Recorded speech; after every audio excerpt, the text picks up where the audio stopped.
What do you think is scarier, the idea that we are alone in the universe or the idea that we aren't? Why? That we are alone. Given how massive the universe is in space and time, the idea that Earth is the only place where any life form exists is unsettling. Everyone seems to be assuming that other life means humanoid or intelligent. To me, it just means any life form, carbon-based or made of elements unknown to our galaxy. There has to be something else. Tell me, OP, have you read the Three-Body Problem series? I haven't read this, but the description of the dark forest theory sounds a lot like the plot of an earlier book called The Killing Star. The idea being that any race capable of accelerating something to an appreciable percent of light speed is then also able to destroy any planet with almost not warning. Just lob something with enough mass at a planet at a 5% the speed of light and the planet will be devastated with little recourse. So, if you detect another intelligent life form, and you have this capability, you should assume they do too and destroy them first, since you can't be sure they aren't thinking the same thing, which leads to a galaxy of species laying low for fear of getting whacked. Yes, I won't spoil too much, but that comes up. There's a chilling sequence in the books where a low-ranking monitoring officer of a super-evolved race of beings on a ship just cruising through space identifies evidence of another civilization, follows their normal protocol, and just casually releases a device to destroy them. It's a simple administrative task, really stuck with me. Yes, before reading the series, I would think being alone would be scarier. The dark forest theory makes the existence of alien civilizations far scarier. So the author made this point that with the vast interstellar distances involved, as well as the insurmountable social biological barrier that must exist between two species, there can only exist distrust and fear between two spacefaring entities, with no real chance of establishing any sort of amicable relationship. Thus, Hunters in the Dark Forest becomes the central running theme of the series as it reflects the state of the galaxy and its inhabitants, that we are all essentially entities with an overpowering will to survive, yet with no clear way to judge other parties' intentions and capabilities without comporting our own means of surviving, just like a bunch of armed people stumbling through the woods in the dark by their own. Therefore, it has become some sort of an unspoken, universal rule among the species of the universe: hide or kill. I think about the ruins of ancient civilizations on other planets and how absolutely fascinating it would be to explore them. Imagine visiting a planet and the civilization was on par with our ancient Greeks or something similar. That made me immediately think of gay aliens. Behold, Galileans. We could be practically alone. Most people have no idea how huge the universe is. We can't even visit the nearest star within a reasonable amount of time. If life is pretty rare, then distances could be so large that we'd never see any other civilizations even if they existed. We think alien life, if it existed, could easily visit us or vice versa, and that's probably far from true, and that's assuming they could even get to the point of space travel. We are within 70 years of not being able to leave the Earth, and within 100,000 of years of having life on Earth that wouldn't have any ability to do much more than a dog. Neither is scary, because if we are alone, then we have nothing to worry about. If we are not, then the sheer vastness of space is a pretty good indicator that we are not likely to ever make contact with another intelligent species. I find it more depressing knowing that there are so many galaxies and planets out there, that there must be billions of strange and exotic places that we'll never see or explore. We're pretty much confined to our own solar system unless we develop a technology to skip across time and space, which is scary to imagine. True, how amazing would it be to planet hop? Forget Europe, I'm vacationing in another galaxy. Hard psychedelic drugs would like to have a word. Let's imagine the life of a cell. All it knows is that it is surrounded by other cells in a small area which it thinks is its big world. I believe we are like cells to the current imaginable universe in contrast to an even bigger reality. That's how I've looked at it. If you look at the world through this lens that the size of things doesn't really matter, but how it operates, you can sort of see how the universe is all patterns, all the way down.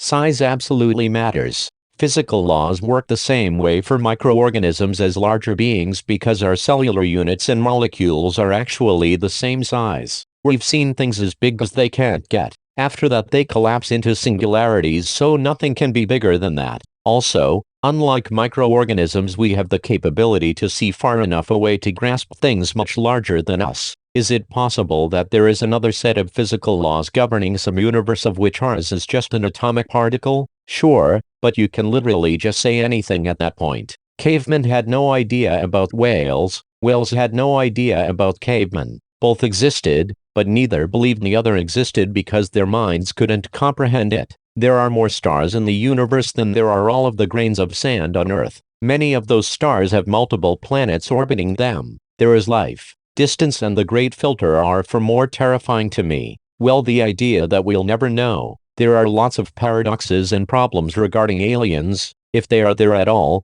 Have they developed technology advanced enough to create electromagnetic signals? And if yes, why we haven't seen any signs throughout the visible universe? Our civilization can be easily spotted for everyone in a car 110 radius with radio telescope, and we can spot anything in billions of light years around. On the other hand, we have animals on Earth dated hundreds of millions of years, and they haven't evolved into space dwellers. Honestly, it doesn't matter if we are or not alone. We'll never reach to the stars unless we find out how to break laws of physics. The idea that we are alone, because it would imply that our existence is winning the astronomical lottery and this is all we're trying to do with it. No, this isn't negativity. While I do appreciate the inventions and discoveries of the last few centuries, it doesn't mean we're 100% fine to be the way we are and label all of the above as mankind's achievements. We weren't the ones who put in the hours, blood, sweat and tears, suffered sleepless nights and had days when we couldn't travel leisurely and had to grind from before sunrise to after sunset, when we couldn't spend a lot of time with family and friends, sitting on the great works of mankind's greatest minds in history and claiming it as part of our own success just because we are also human beings does not justify it's okay for most of us to be slack. Let's all carry our own weight and make the most out of our time on this planet. They've had a couple billion years, sir, and the best they could come up with was making memes about a gorilla who was shot. Ugh, not again. Let's scrap it and start over. Take 14,960. The idea that we are alone. It gives me a feeling of loneliness and that there is not as much out there to look for. Existence would not be as interesting. Next best thing is to shoot bacteria into space and hope it hits something, then we will have created aliens. Oh crap, this blew up. Would they still be aliens if they originated from Earth? Depends if they claim citizenship there. Nah, it depends on if they try to take our gerbs. That we are alone. It would give credence to the simulation theory. Given the number of stars being circled by planets that we can see from Earth, let alone the rest of the universe, the odds are laughably small that on one of those distant planets the same building blocks didn't exist. This planet is not unique. But simulation theory is the least scary explanation for why we are alone. To me, it's actually the most comforting explanation because it means there exists superior intelligence and it somehow cares about our existence, even if only tangentially. The more scary, depressing explanations are: 1. We are the first. It means we are screwing up a very unlikely opportunity. 2. We are one of many, but the only one right now. It means civilizations like ours are all doomed to collapse and extinction. The great filter is ahead of us. Edit. Should have made clear I'm ignoring the possibility that we don't know about the others, which is most likely the case. I'm just assuming we are truly alone. Mathematically there should be life. I think it would be far more frightening that we are alone. It would indicate there was something very weird going on. Yeah, the fact that people are the most intelligent beings in the universe. LMAO. Honestly, people like to shit on humans a lot, but the vast majority are competent at the very least. That we aren't. If we are alone, then we are the best and worst of the universe. I don't want to run into a species worse than us.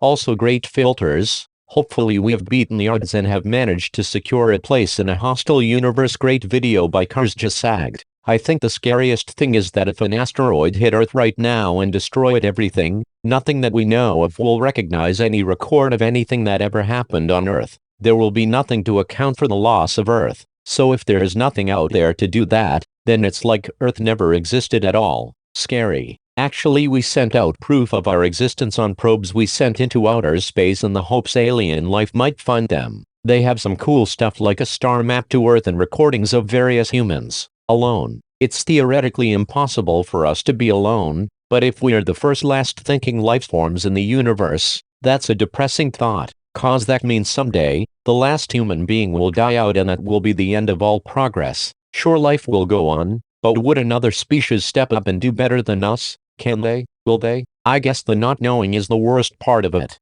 Thanks for watching. Don't forget to like, comment, share and subscribe.